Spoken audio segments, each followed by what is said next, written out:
মেয়েরা বিয়ের পরেও স্বামীর সান্নিধ্য পছন্দ করে, স্বামীর সাথে ঘুরতে যেতে চায়, এমনকি স্বামীর সাথে পুরো সময়টাই পার করতে চায়। মেয়েদের কাছে স্বামী কখনো পুরাতন হয় না, বাড়িতে স্বামীদের কখনো পরিপাটি থাকার প্রয়োজনও হয় না। আর এইসব নিয়ে মেয়েদের কখনো কোনো মাথা ব্যথাও নেই, কারণ বাড়িতে যদি স্বামীরা ছেঁড়া লুঙ্গিও পরে থাকে, মেয়েদের কাছে সবসময় স্বামীকে সুন্দরী লাগে। মেয়েরা শুধু চায় হাত থেকে ফোনটা সরিয়ে স্বামী যেন শুধু তাকে সময় দেয়। এবার কথায় ফিরে আসি, মেয়েরা বেশি কিছু চায় না। মেয়েরা চায় স্বামী যেন খুব মনোযোগ দিয়ে বউয়ের কথা শোনে, এমনকি সে নিজেও সুন্দর সুন্দর কিছু কথা বউয়ের সাথে শেয়ার করে। বাড়িতে হাজারটা কাজ থাকলেও স্ত্রীরা কিন্তু স্বামীর সাথে কখনো গল্প করতে ক্লান্ত হয় না, বরঞ্চ স্বামী বাড়িতে আসার পরে বউয়েদের মনের যত জমানো কথা আছে সেইগুলো ঠিক কখন তার হাজবেন্ডকে বলবে সেই কথা বলার জন্য হাঁসফাঁস করে। আর এই পুরো বিষয়গুলোতে কিন্তু টাকা পয়সারও কোনো হাত নেই, আর সৌন্দর্যেরও কোনো হাত নেই। পুরো বিষয়টাই হচ্ছে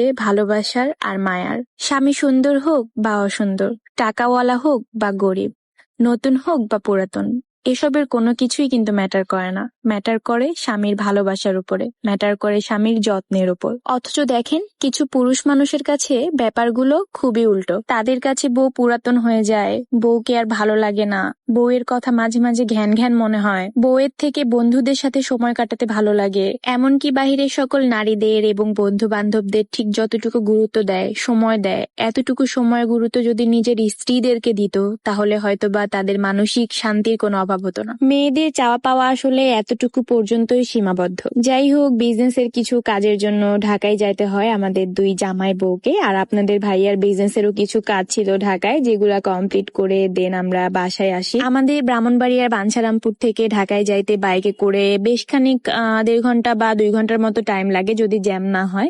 তো ঢাকায় হচ্ছে সকালবেলা গিয়েছিলাম প্রায় ভোরের দিকে, বাসায় আসতে আসতে প্রায় 8টা-9টা, মানে রাত 8টা-9টা বেজে যায়। যেহেতু শীতকাল, বাহিরে সকালের দিকে অনেক বেশি কুয়াশা আর শীত থাকে, বাইকে করে যাইতে ততটাও মানে মজা লাগে না। আমি আমার জামাইরে বারবার অনুরোধ করতেছিলাম যে চলো সিএনজিতে যাই বা অন্যান্য গাড়িতে যাই, বাট সে কোনোভাবেই রাজি হয় না। আসলে বাইক থাকলে যা হয়, মানে হিসু করতে গেলেও বাইক নিয়েই যেতে হবে। কি আর করার, আমার জামাই যেহেতু বাইক নিয়ে যাবে, আমাকে তো সাথে সাথে যাইতেই হবে। আমি তো আর আলাদা সিএনজি নিয়ে যাইতে পারি না, তাই না? আমার মনে হয় হাজবেন্ড ওয়াইফদেরকে চোখ আর হাতের মতো হওয়া উচিত। যেমন চোখ যখন কান্না করে তখন হাত মুছে দেয় চোখের পানি, আবার হাত যদি ব্যথা পায় তাহলে চোখ কিন্তু কান্না করে। মেয়েদের আসলে স্বভাবটাই এমন, ছোটখাটো ব্যাপারে তারা রাগ করবে। আসলে কেন রাগ করবে, যারা প্রকৃতকারের ভালোবাসেন ওয়াইফদেরকে তারাই বুঝে থাকবেন যে হাজবেন্ডরা যখন ছোট ছোট ব্যাপারে ওয়াইফের রাগ ভাঙায়, তখন আসলে আসলে এইটাই চায় মেয়েরা, যে ছোটখাটো ব্যাপারে রাগ করবে আর তার হাজবেন্ড বা তার কাছে মানুষ তার রাগ ভাঙাবে, তার জন্য মায়া করবে। যাই হোক, 300 ফিটের এই হাইওয়েটা কিন্তু আমার কাছে অনেক বেশি ভালো লাগে। এই হাইওয়ে দেখলেই মনে হয় যে এক টানে একদম বাইকের টান 100 তুলে ফেলি। সত্যি সত্যি আমি আমার হাজবেন্ডকে বলতেছিলাম যে দাও আমি একটু চালাই, পরে এক টানে একদম 100 পার করে দিয়েছি। তো তারপর হচ্ছে ও চালায়। চলতে চলতে সামনে বাণিজ্য মেলার এত পরিমাণ ভিড় আর জ্যাম ছিল, তার মধ্যে হুট করে আমার হাজবেন্ড বলতেছে যে চলো মেলা থেকে ঘুরে আসি। আসলে ঠিক সেই মুহূর্তে মানে বাণিজ্য মেলার আশেপাশটা দেখে আমার মনে হচ্ছিল আমিও মেলায় যাব, কিন্তু আমার হাজবেন্ড প্লাস আমি দুইজনে অনেক বেশি টায়ার্ড ছিলাম, যেহেতু সকাল 7টার সময় বাড়ি থেকে বেরোইছি। বিজনেসের টুকিটাকি কাজ সব কেনাকাটা শেষ করে দেন হচ্ছে ওকে যে আমি বলবো যে চলো মেলায় যাই, আসলে এই সাহসটা পাচ্ছিলাম না। বাট আমি জানি না আমার মনের ইচ্ছাগুলো বা আমার ভালো লাগাগুলো কিভাবে বুঝে যায়। সত্যি বলতে আমার হাজবেন্ড অনেক বেশি টায়ার্ড ছিল, তারপরেও সে আমাকে খুশি করার জন্য, যেন আমি একটু খুশি হই, মানে আমার যেন একটু ভালো লাগে, তার জন্য মেলায় আমাকে নিয়ে আসে। এর আগেও 2বার আসছে, বাট তারপরেও যেহেতু এবার আমিও সাথে ছিলাম, সেহেতু হচ্ছে আমাকেও নিয়ে আসে যেন আমি একটু খুশি হই। এইবারে বাণিজ্য মেলায় কেনাকাটার মতো তেমন কিছুই ছিল না, আমার চোখে তেমন কিছুই পড়েনি। দুইজন মিলে ঘুরতেছিলাম, দেখতেছিলাম সবকিছু। এই যে এই জায়গায় হচ্ছে সবজি কাটার কিছু এক্সপেন্সিভ বা হচ্ছে কিছু ইউনিক মেশিন ছিল, যেগুলা হচ্ছে দেখতেছিলাম ঘুরে ঘুরে। হাঁটতে হাঁটতে হুট করে আপনাদের দুলাভাই আমার হাতটা ছেড়ে দিয়ে এই যে ইন্ডিয়ান কিছু গাড়ির যে দোকান ছিল, এই গাড়ির দোকানে চলে যায়।